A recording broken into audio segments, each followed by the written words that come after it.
Сәлеметсіздер ме 3-ші сынып білім алушылары? Қазір бізде қазақ тілі сабағы. Бүгінгі сабағымыздың тақырыбы тұрлаусыз мүшелер. Бүгінгі сабақта сіздер тұрлаусыз мүшелер, оның сұрақтары және тұрлаусыз мүшелерді сөйлемдерден табуды үйренесіздер. Олай болса дәптерімізді ашып, бүгінгі ай күнді жазайық. 24-ші жаттығуға назар аударыңыздар.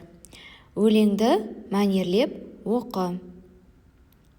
Даңқты қалалар. Қалалар бар әлемде тамсандырған халықты. Ол қалалар әр елде несіменен даңқты?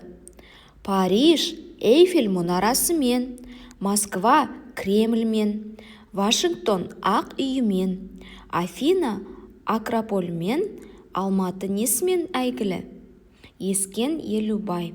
Балалар, енді осы өлең бойынша тапсырмаларды орындайық. Өлеңдегі сұрақтарға жауап беріңіздер. Өлеңді неліктен даңқты қалалар деп атаған? Қалай ойлайсыздар? Кәнеке ауызша жауап берейікші. Не себепті даңқты қалалар деп аталған өлең? Жарайсыңдар. Келесі тапсырма енді жазылым. Дәптерге жазбаша түрде орындаймыз. 25-ші жаттығу. Қатесін түзеп жаз. Эйфель мұнарасы әлемдегі ең биік құрылыстардың бірі. Оған саяхатшылар көп барады. Балалар, бұл жерде қандай қатені көріп тұрмыз? Дұрыс. Эйфель деген сөзінде Эйфель деп жазылған. Байқасаңыздар, мен де солай оқыдым. Бұл жазу дұрыс емес. Әріпін біз қандай әріппен алмастырамыз? Жарайсыңдар.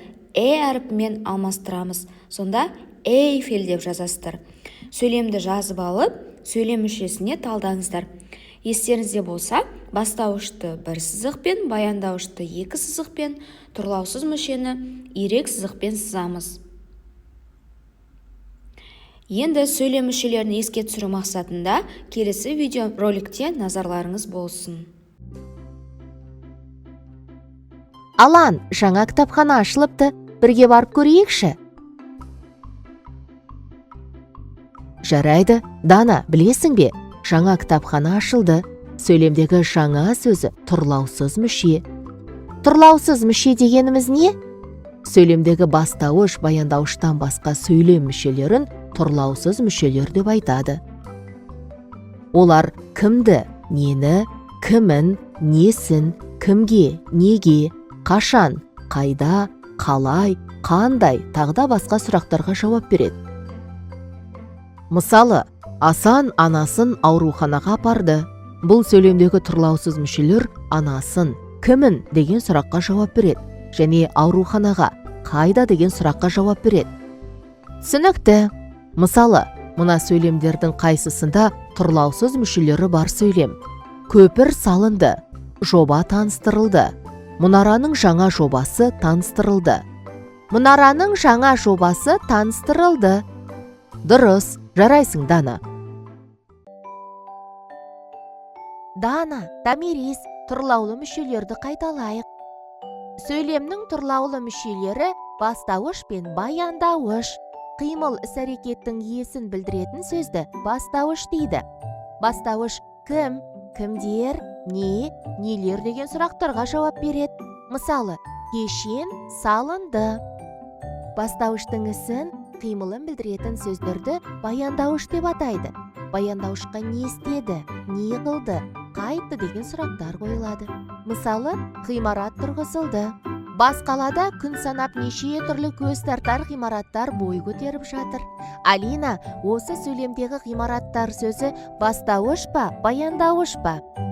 Ғимараттар сөзі бастауыш болады. Менің ағам Нұр-Сұлтан қаласында сәулетші болып жұмыс істейді. Сәулетші мамандығы туралы айтып берші.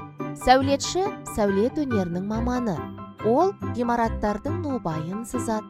Сәулетші болу үшін шеберлік пен терең білім қажет. Сондықтан еліміздің сәулет өнерін дамытқан азаматтардың еңбегін бағалауымыз керек. Көп рахмет, Тамирис. 26-шы жаттығу. Ойлан, тап. Айтыңдаршы ал енді ұлы қорған бар елді. Айтыңдаршы ал енді пирамида бар елді. Балар 26-шы жаттығу деп дәптерімізге жазамыз. Бұл жаттығуда жауабын дәптерлеріңізге жазып алыңыздар. Жұмбақтың жауабын жазамыз.